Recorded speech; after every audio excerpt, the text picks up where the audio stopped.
It was more than business as usual. As the Prime Minister of India, Mr. HD inaugurated the two-day summit called Destination India. Though the summit started in traditional style, with the Prime Minister lighting the lamp, the spotlight certainly was on the future of India Incorporated.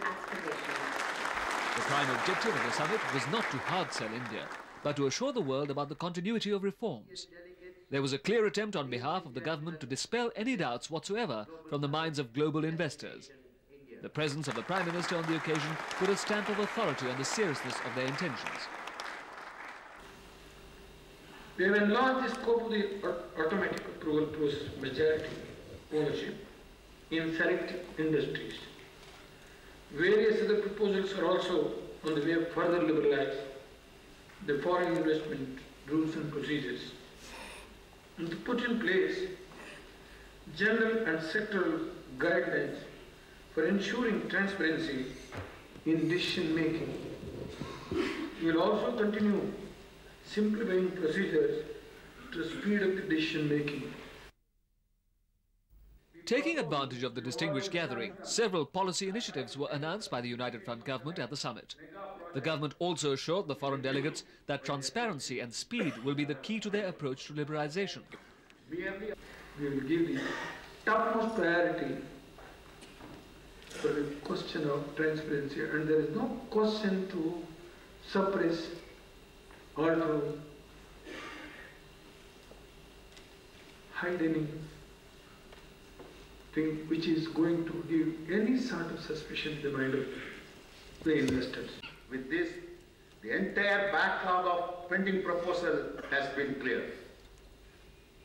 From now on, we expect to convey the government's decision to foreign investors within 6 weeks of receipt of their investment proposals. We have also set up a new Foreign Investment Promotion Council, FIPC, comprising members from private sector to mount sectoral and project-specific promotional efforts for attracting FDI into our country. The foreign participants included some major global players who felt that Destination India had definitely made a mark. With the delegates that I have talked to, it has changed their view. I believe your Prime Minister made some things very clear that have been on people's minds, and talking about what the state power commissions can do now, and talking with the folks from your banks. My impression is that the delegates have been favorably impressed with what they heard. I'm here primarily representing our membership, which are a vast number of U.S. companies, and I think the most important part has been the dialogue, the question and answer periods after the presentation, and the willingness of government representatives to listen keenly to the questions and the concerns of the business community. I think the second thing is to realize that the foreign and Indian business communities are facing exactly the same frustrations, and that we really share a lot of the same perspective on what needs to be done. The second day of Destination India witnessed a large crowd which had gathered to listen to one of the key proponents of the economic reforms, Mr. P. Chidambaram, the Finance Minister. The Finance Minister told foreign investors that India offered a better investment destination as compared to others. India's country risk rating is much better than the major countries of Latin America. It's better than China.